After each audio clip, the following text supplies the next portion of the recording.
الرحمن الرحیم السلام علیکم ورحمۃ اللہ وبرکاتہ۔ عید کے متعلق حوارات چل رہے تھے تو وہی حوار عن الاضحیہ اگلا ایک جملہ ہے، اسی کے ساتھ شامل کریں گے۔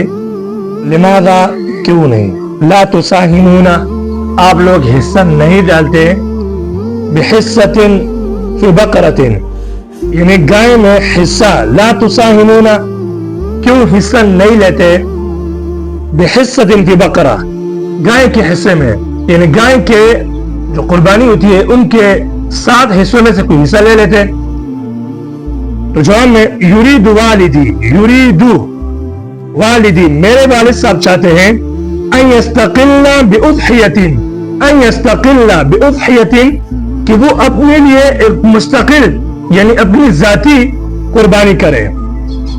یعنی یرید والدی، میرے والد صاحب چاہتے ہیں، ان یستقل، کہ وہ شخصی ذاتی باضحیۃ قربانی کر لے۔ تو اس میں لا تساہمون، حصہ ڈالنا، یعنی گائے کے جو 7 حصے ہوتے ہیں یا اس میں سے جتنے حصے بناؤ 7 سے کم ہوئے تو ان میں سے لا تساہمون بحصۃ فی بقرۃ، حصے